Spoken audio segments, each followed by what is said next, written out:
There are different things at different times that we teach. Some are kind of really sharing, expounding the word. Some things are exhortational, some things are instructional. This one today is what I would call more ministry orientated. This today opens up the opportunity to receive and to be changed by the very thing that we're going to be looking at. So I would like you to, you don't have to, but I mean the opportunity is there to kind of listen in with a view to what God is saying and with a view to saying, what is in this for me? And I believe God doesn't just say something, I believe he confirms his word with signs following. So my expectation, therefore, is that as we talk about this, if there's something which you think, that's me, I could do with that, that this would be the time when you could expect God would meet you in a very special way. And when we come to breaking bread, because we believe, even as remember the death, as the forerunner of the resurrection, we believe that there's a special time of God's healing power. If you misuse this, that don't go right. But there's, on the converse, a special time and place of healing. What I've put a title on this today is the resurrection, which we're celebrating, meant the death of rejection. The power of the resurrection overcame sin and the effects of sin, and we can live in the freedom that was obtained through that sacrifice and through that resurrection. So that's where we're going. That's where we're going to look at. I want to give you a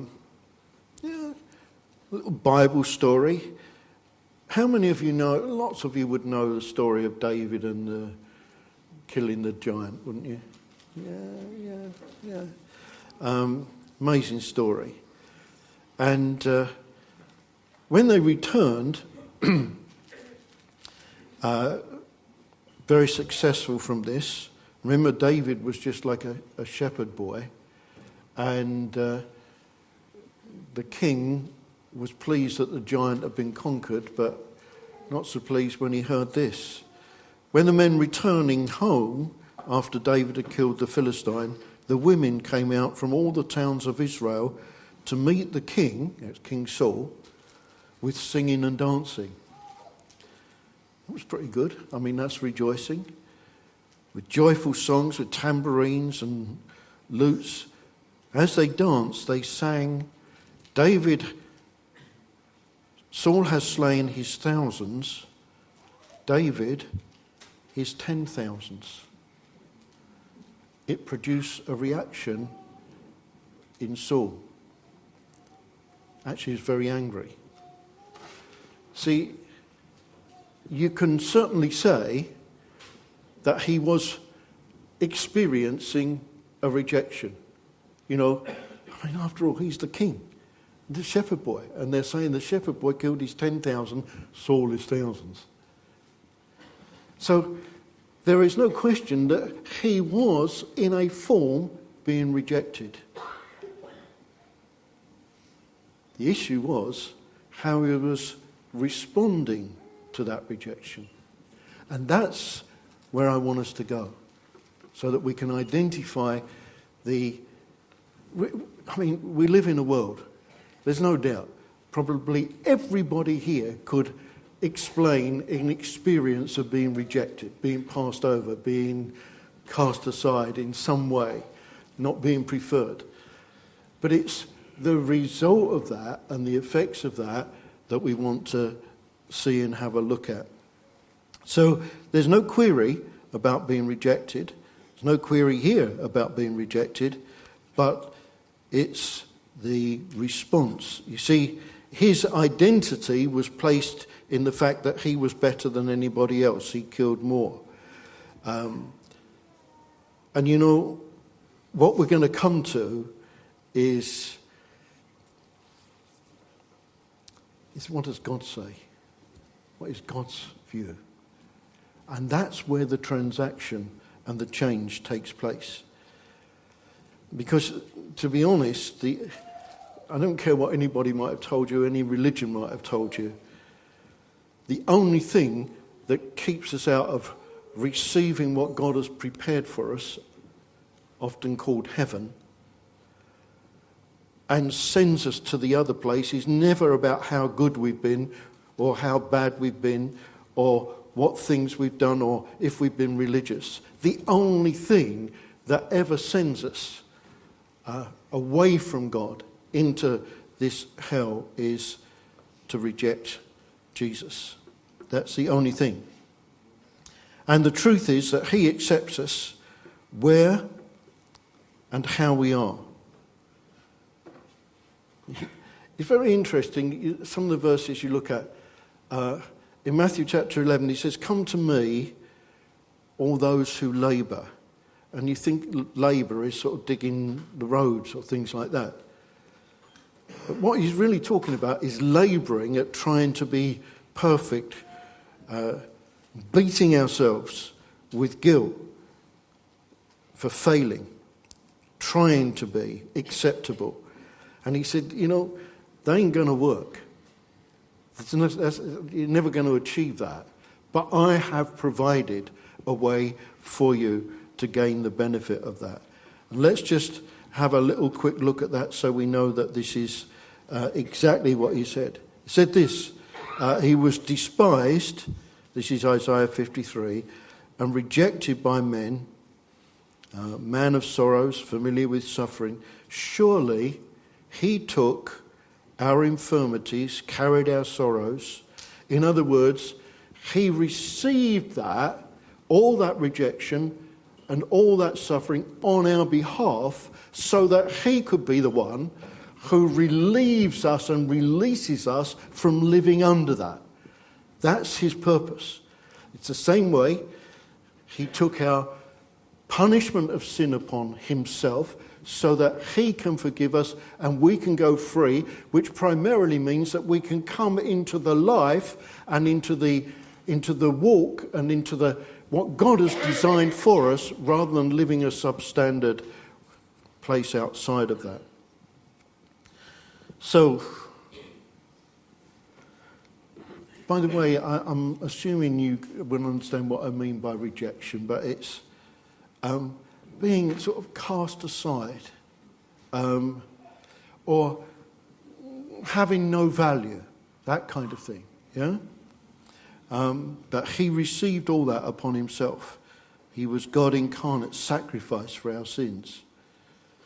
See, the pain of rejection is one of the worst pains that you can actually experience. It's not physical pain, but it's something that gnaws deeply at the inside. So deep, it can produce some pretty powerful reactions, as it did in Saul, with his anger and desire to kill. So we're going to have a look and see how Jesus handles these problems of rejection and to come to see how he provided complete resolution. It's not by how much psychoanalysis we can have or therapy or whatever. He has a much more direct route. But look, let's bring it into the sort of reality. Some of the symptoms. Let me just run through a list, because I suppose that most of us can fairly easily and quickly identify, but sometimes we're aware of things, but we're not aware of the root of it.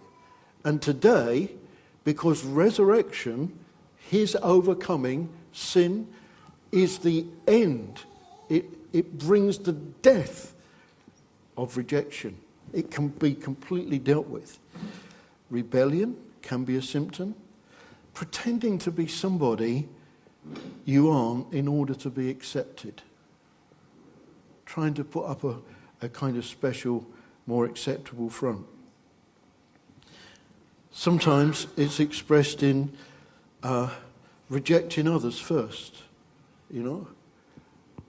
I'll reject you so there's no danger of you being able to reject me.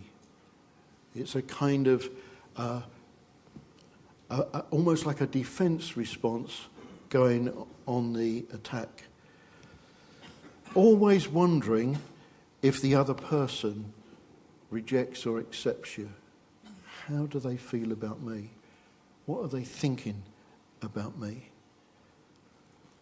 Or a kind of, I don't really fit in here, kind of sort of self-pity thing. Yeah, nobody really wants me, nobody's really interested in me. Or rejecting even the physical features. You know, I blame God for the shape of my nose. I don't actually. That's my rich heritage that's given me that, which Daniel has now told me, having researched it. Wonderful. Feeling worthless, insecure, hopeless. They can all be symptoms of rejection. You know, the more we look at this, the more we think, you know what, I don't want any of that. I would be a lot happier and a lot better off without that stuff in my life. It can go the other way, like an opinionated personality,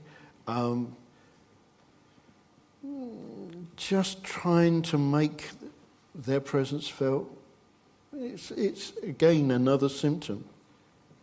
Can even be, sometimes you meet someone and they always have to be the expert on whatever you're talking about, even if they've got very little understanding about it.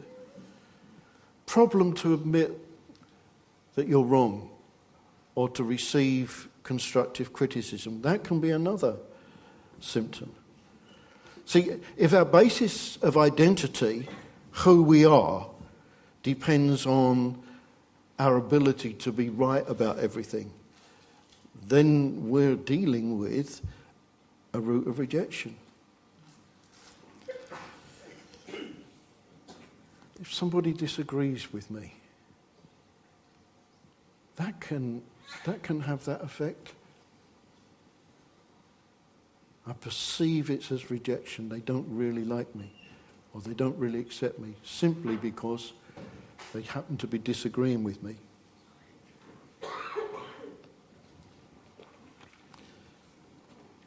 I don't like to make plans. I don't like to initiate things. I don't like to make offers of help because I'm fearing that it won't be accepted. Notice the word that crept in there. See, rejection is very closely related to fear. Well, I don't really mind. They didn't invite me, but I didn't really want to go anyway, and I've got other things planned. So actually, I'm quite okay, and there's better people to spend time with. Slight overreaction to being left out.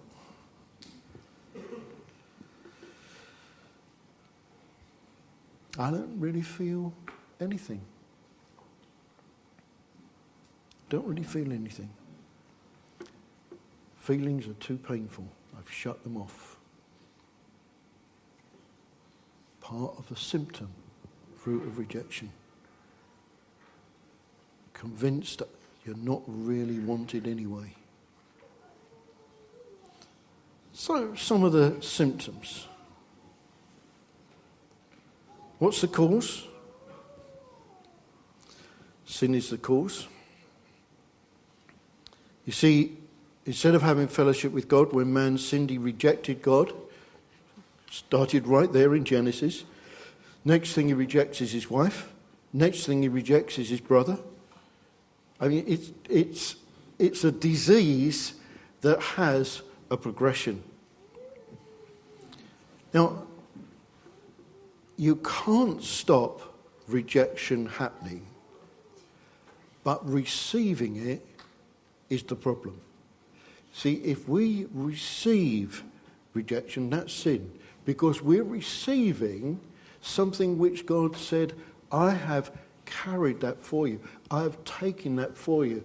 We don't have to live under that. That doesn't have to be our persona, our course of life. And if we refuse to receive something that God has done for us, then we're actually going against what God has and what his plan. And that's where it comes in. That unwillingness to accept that he has made provision for us. He made provision for our victory over all rejection.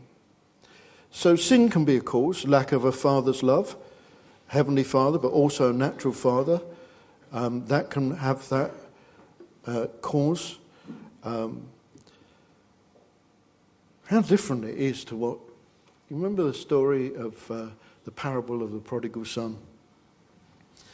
The father out looking to receive the son that had gone astray, feeling compassion, embracing him, kissing him, receiving him. See,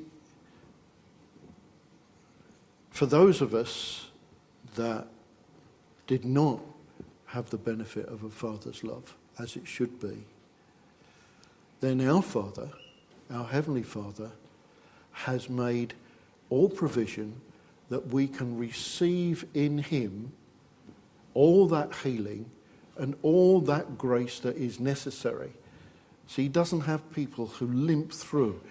His people don't have to limp through life. They live victoriously because Jesus rose and conquered sin. He rose from the dead. And that's what we're celebrating today. See, I want us to understand that the devil doesn't plant like a seed of rejection. It's a root. Now, the difference between seed, I mean, seed can be on the surface or quite close. The root goes down and can go very deep. And it's dealing with the root of it, not just the apparent effect of it. Lack of expression, affection, that can cause it. Lack of acceptance.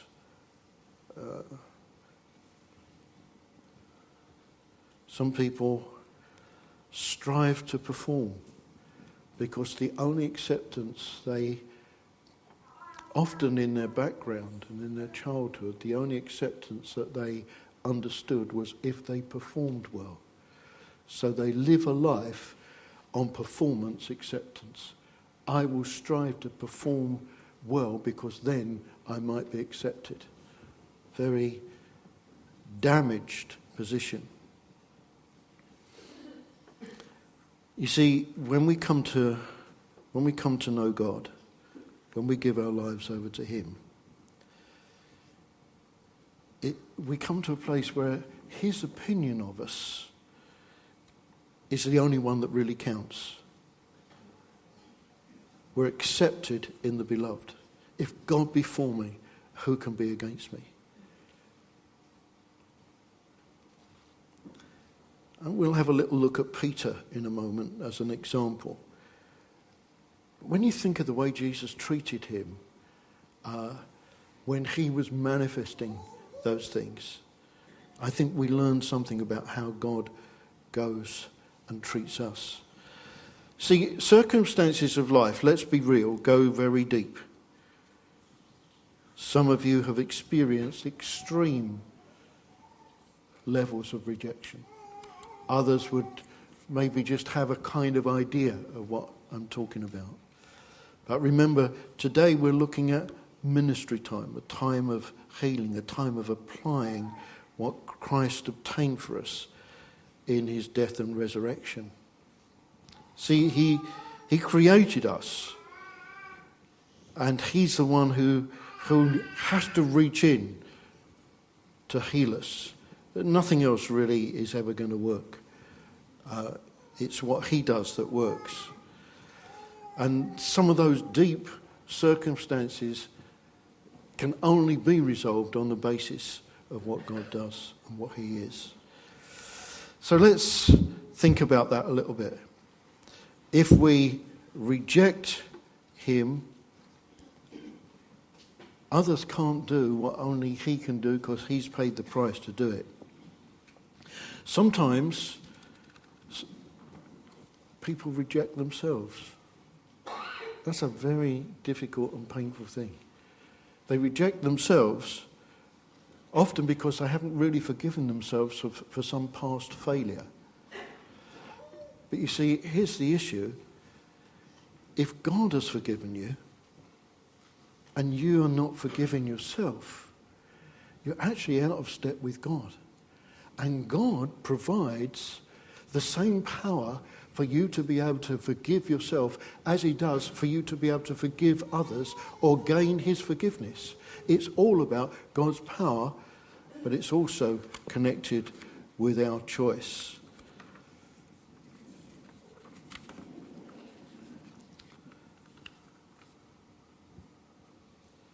When we think about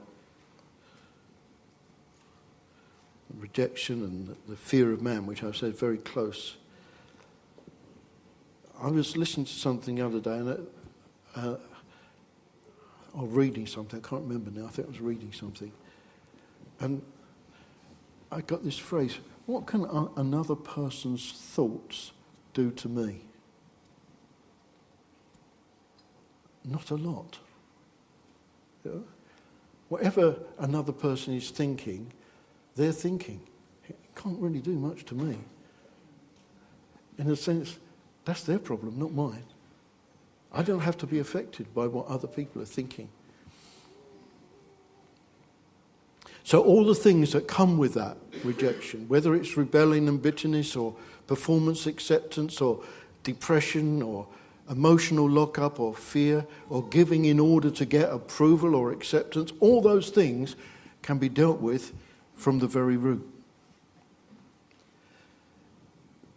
In life, when you get to know people, you find that many people feel unwanted and disqualified and unaccepted. Oh, there may be an exterior that's quite different to that, but inside, that's how they really are, and often that's covered.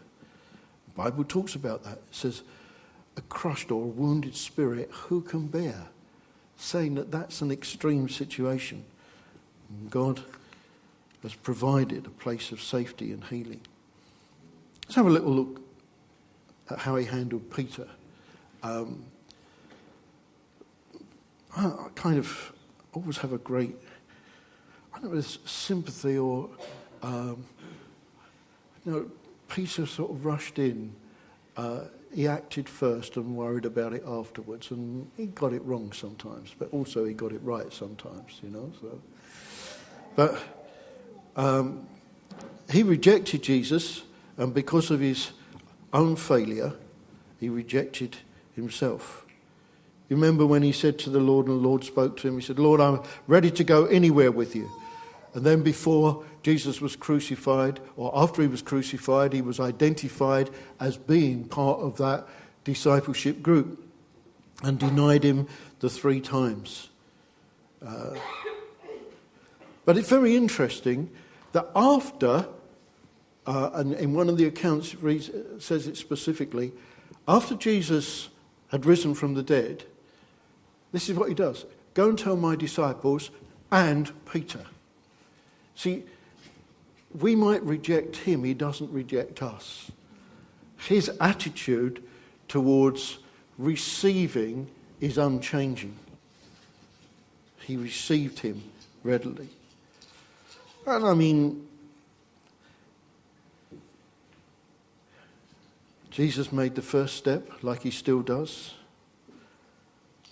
In John 21, we see Peter has given up, he's off, he's gone fishing, going to do his own independent thing, he's going to try and pull his life back together. Even then he caught fish, which was a blessing of God. I mean, God's not a kind of punitive God, And then Jesus uses the very fish that he caught, thus giving him that sense of worth. Jesus didn't regard failure as a reason for disqualification. You remember he's talked in the story about the 99 sheep and about going for the one that had gone astray. He didn't say, well, serves them right. They messed up, just leave them to it. No, that's not his attitude. And Peter really blew it. His strength failed, he came to the end of himself. And he got a bit of a history, you know. He slept when he should be praying. He thinks he's doing the right thing when he grabs a sword and cuts off the high priest's ear. And Jesus has to heal the guy. He denies the Lord, he goes fishing, he leads other people in the wrong direction. But there's no accusation coming from Jesus. There's no sense of saying, I'm rejecting. He's receiving. All right, so let's see, how is this matter dealt with? All right, let's remember that Jesus handles us with care and compassion, doesn't condemn, and what's more, let me say again, provides healing for the deepest things within us. This is not about mind over matter. This is about God's power, which he has and which he will be ready and willing to release to us. And he has it because he conquered death and the enemy. So he provides healing, as we've just read from Isaiah, by his death and resurrection. See, we're created to be loved and accepted and appreciated. And rejection blocks that. We can't live in rejection. That's a wrong place to be. Trying to protect ourselves, withdraw will never work.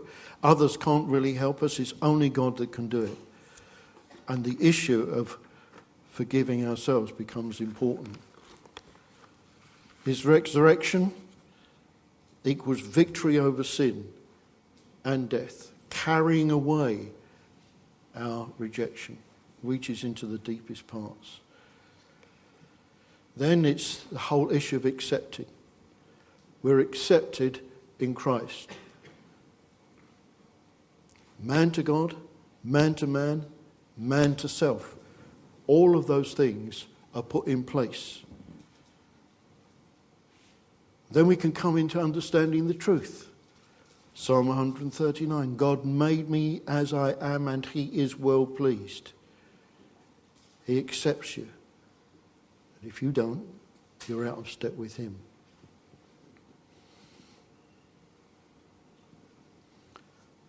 Not everybody looks at me and thinks I'm a nice, friendly, happy face.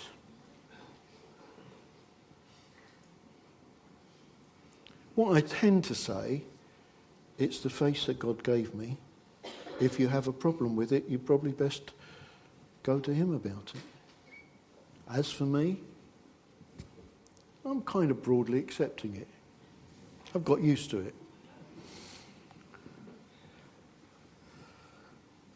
Not just about the outside. God made me as I am. Here's an important thing. You can't skip this step. Forgiveness. Forgiving those who rejected you actually releases them, but most especially releases you. That's the biggie. People that hurt and betrayed you in the past or now, forgiving them. And here's the good news. We make the choice. He gives us the power and the ability to do that. We can't do it on our own. Adjustment, facing up to the truth, changing where necessary. Yeah.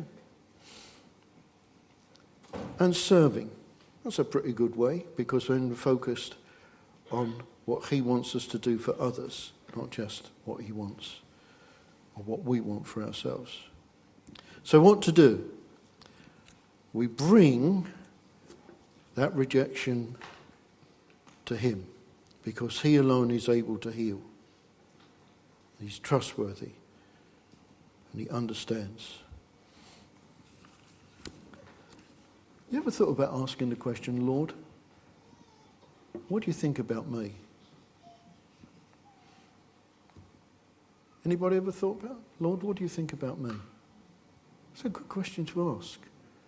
Because, you see, when we ask the question, we've got all sorts of ideas about what he must have seen. And I'll give you a clue to the answer. He probably will not go through all those things. Yeah, I saw you when you did that. I saw you when you thought that. I know what you're really thinking. We kind of think that might be included. But if we ask him, Lord, what do you think about me? You know what he's going to say? He's going to say, I love you and I receive you and you rightfully belong to me. That's what we need to be hearing. That's what we need to be receiving from him. He doesn't reject us because of our imperfections. We're not quite perfect. Even the Apostle Paul wasn't perfect. He was moving on to perfection. It's not about being perfect. It's about receiving what God has for us. So there we are. Resurrection means the death of rejection. No matter how deep, no matter how strong, no matter how painful, how prevalent, the very fact that Jesus rose from the dead and conquered, overcame, means that we can receive everything that he purchased. Not only physical healing, but that healing, and particularly today, focus on rejection. Now we're going to come to this time of just remembering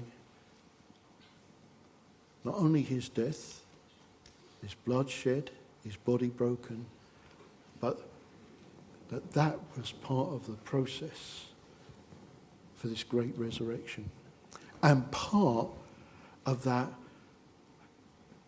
provision of healing, because he bore our rejection so that we don't have to live in it and under it.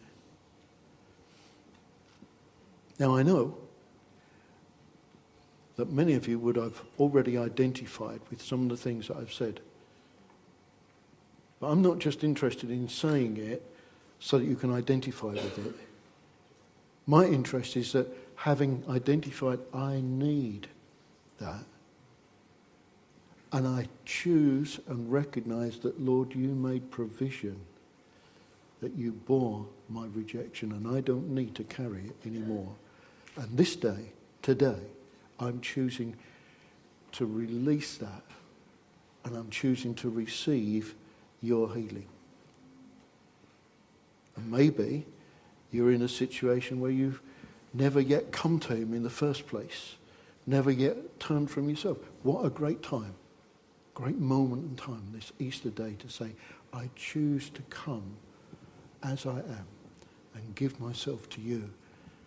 Choose to submit to your rule. This is what I suggest we do.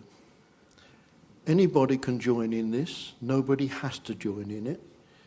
I'd like the leaders, group leaders, youth leaders to come, and I'd like you to serve people. Take the bread so that everybody has bread, and then pass the cup around. Then I'd like you to get together. Again, if you want to, you don't have to. Get together with somebody and just focus on one thing. Say if I was talking to Naomi, I'm thanking Jesus for this. Naomi, what are you thanking him for? So that our focus, as we share the bread and wine, is on him. If you want to pray together, that's fine. Yeah? And then, if you decide you want to receive this healing, I'm going to be here with some of the others, and I want you to come here, and I'm just going to pray for you that God will confirm his word with signs following. Okay? So leaders, if you'll all come, take some bread, share it around people, group leaders, youth leaders, worship leaders, whatever. Share it around. Can I just say, guys, I kind of feel that this is not a time to be talking about the weather or what you're having for dinner or the football. This is a time to be focused on him. That's why I'm saying take that opportunity. Say, what do you think of Jesus? What does Jesus think of you? What do you feel you're thanking him for? Take that little conversation, share together, pray together, and then if you want prayer, come to this area here, this area around where I am, and then we will pray for you. You can do all that at the same time.